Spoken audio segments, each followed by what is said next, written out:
Selamat pagi saudara-saudara. Renungan Samas pagi ini diambil dari Kolose 2 ayat 1 sampai 5 dengan tema Di dalam Kristuslah sumber hikmat dan pengetahuan. Sebelum itu kita akan mendengar pujian Ajar kami Tuhan menghitung hari-hari.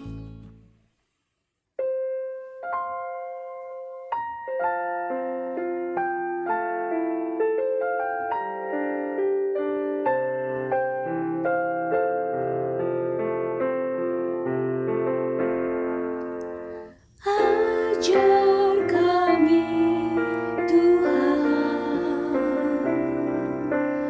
menghitung hari-hari, agar kami beroleh hati bijaksana.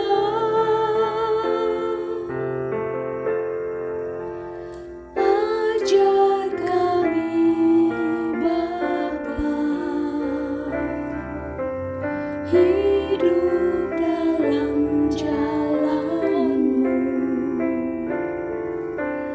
agar semua rencana-Mu digenapi. Mulialah nama-Mu Tuhan, dan ajaib jalan-Mu. Pimpin kami di setiap waktu. Besar setiamu Tuhan,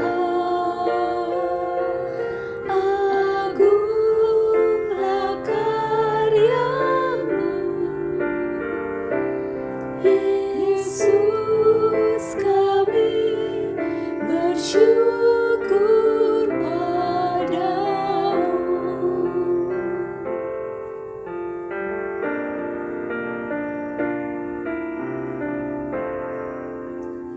Ajar kami Tuhan menghitung hari-hari,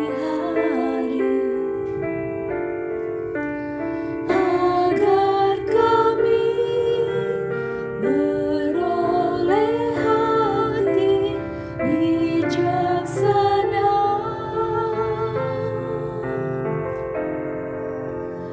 Ajar kami Bapa,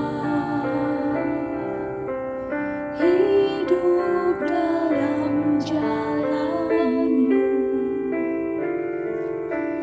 agar semua rencana-Mu digenapi.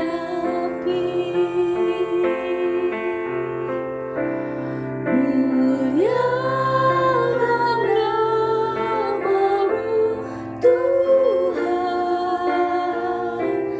dan ajaib jalan-Mu. Pimpin kami di setiap waktu. Besar setiamu Tuhan, agunglah karya-Mu. Yesus, kami bersyukur padamu.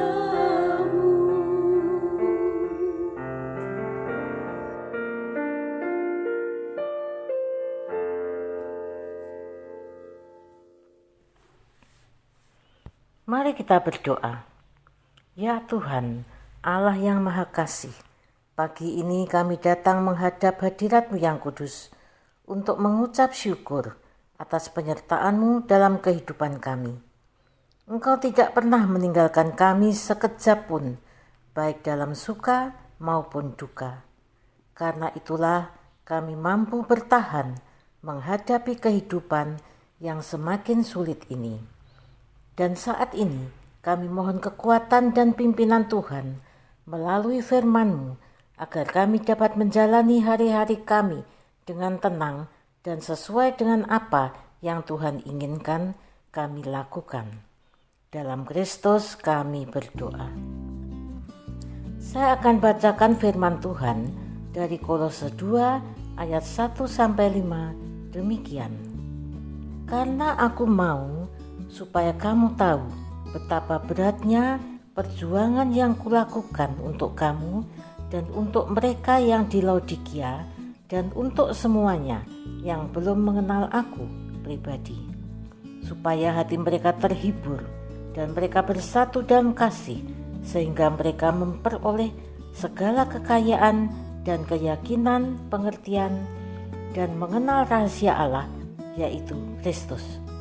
Sebab di dalam Dialah tersembunyi segala harta hikmat dan pengetahuan. Hal ini kukatakan supaya jangan ada yang memperdayakan kamu dengan kata-kata yang indah. Sebab meskipun aku sendiri tidak ada di antara kamu, tetapi di dalam roh aku bersama-sama dengan kamu, dan aku melihat dengan sukacita tertib hidupmu dan keteguhan imanmu di dalam Kristus. Saudara-saudara, Rasul Paulus adalah seorang rasul yang sangat serius dalam pelayanannya.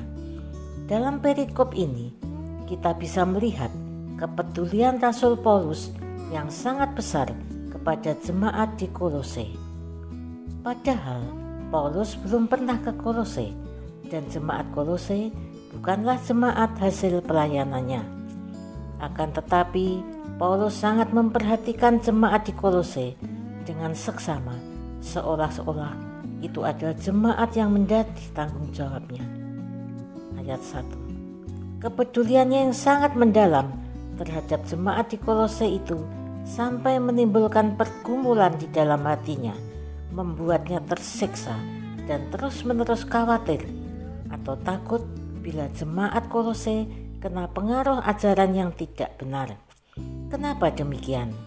Saudara, latar belakang atau konteks pelayanan Paulus ini adalah keadaan waktu itu di mana banyak pengajar-pengajar palsu yang berusaha untuk menyesatkan mereka yang sudah mengenal pengajaran Kristus. Hal inilah yang sangat dikhawatirkan Paulus dalam ayat 4. Dia sendiri tidak berada di Kolose sehingga menambah kerisauan hatinya. Sebenarnya, apa yang menjadi harapan Paulus untuk jemaat di Kolose sampai dia menuliskan surat penggembalaan ini? Yang pertama, dia sangat mengkhawatirkan pertumbuhan iman jemaat di Kolose. Tertulis di ayat 1, jemaat yang sedang bertumbuh perlu dirawat sampai kepada pengetahuan yang lebih jelas, terang, dan benar di dalam Yesus. Maka pada saat itulah jiwa kita sejahtera dan tidak mudah digoyahkan. Sebab di dalam Dialah, Kristus, tersembunyi segala harta hikmat dan pengetahuan. Ayat 3. Rahasia Allah adalah Kristus, kehidupan, ajaran, penderitaan, kematian, kebangkitan, kenaikan, dan kedatangannya yang kedua. Yang ingin dijaga Paulus adalah supaya jangan ada yang memperdayakan mereka dengan kata-kata yang indah dan menipu. Yang kedua, Paulus menginginkan agar hati jemaat di Kolose terhibur dan mereka bersatu dalam kasih. Memang Paulus tidak bersama mereka, tetapi hati dan doa Paulus selalu bersama mereka.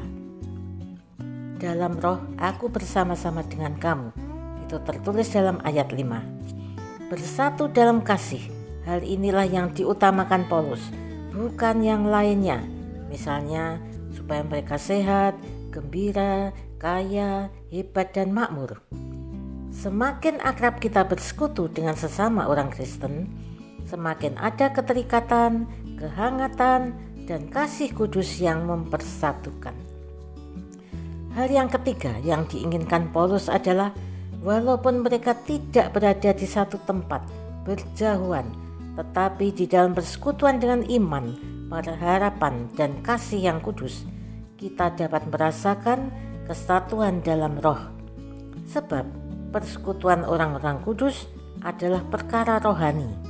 Jadi walaupun mereka tidak pernah bertemu, tidak saling mengenal, tidak pernah bergaul secara langsung, kita dapat memikirkan, berdoa, dan saling peduli.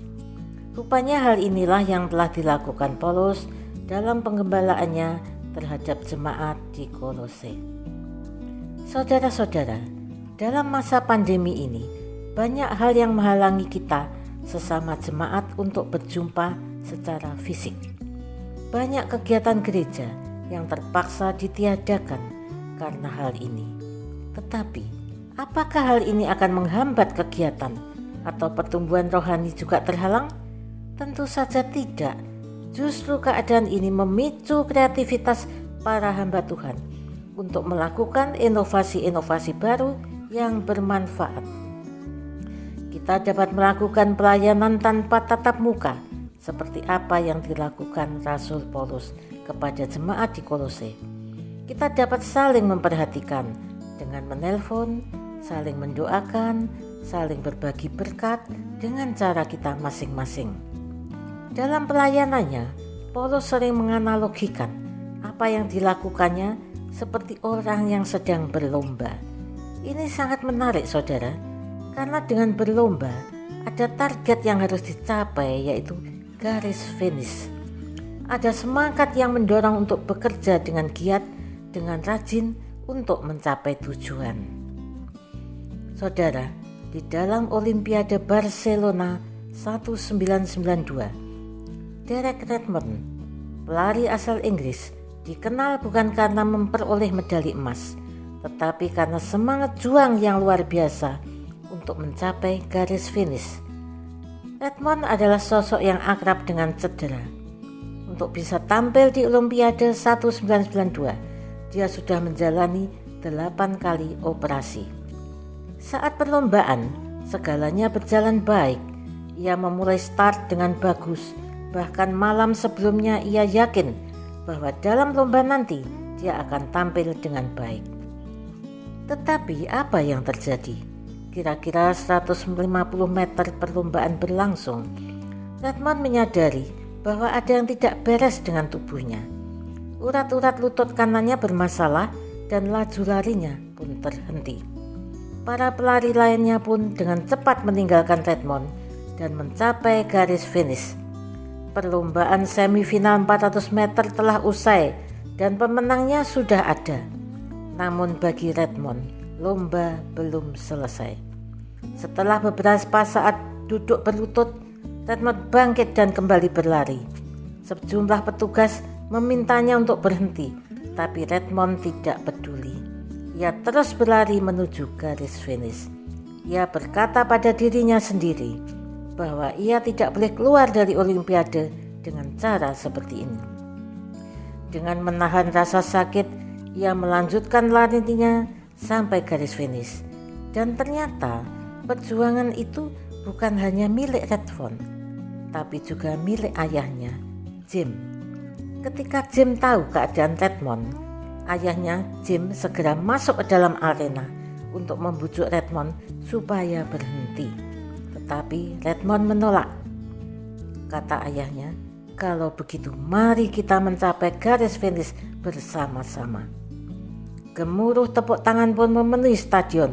Mereka terkesima dan larut dalam haru melihat semangat yang ditunjukkan oleh Redmond dan ayahnya. Redmond tidak meraih kemenangan, tapi berhasil mencapai garis finish. Saudara sekalian, semangat pelayanan yang ditunjukkan oleh Paulus juga seperti itu. Ia selalu mengibaratkan seperti sedang berlomba untuk mencapai garis finish. Dan ternyata semua itu membuat Paulus tidak pernah lemah di dalam pelayanannya yang demikian berat melelahkan dan menderita. Dari mana Paulus punya kekuatan seperti itu? Karena Paulus mengenal rahasia Allah, yaitu Kristus. Sebab di dalam Kristuslah tersembunyi segala harta hikmat dan pengetahuan. Amin. Mari kita berdoa. Segala puji, hormat, dan kemuliaan hanya bagimu Tuhan, Allah yang kami sembah di dalam Kristus, sumber hikmat dan pengetahuan. Kami bersyukur atas hikmat dan pengetahuan yang Tuhan berikan kepada kami, sehingga kami tidak mudah diombang-ambingkan oleh pengajaran yang tidak benar. Biarlah hanya dengan memandang kepada Kristus sajalah kami boleh berjalan dalam dunia yang semakin kacau ini, agar kami tetap berpegang pada jalan yang telah Engkau berikan sampai pada kesudahannya. Amin.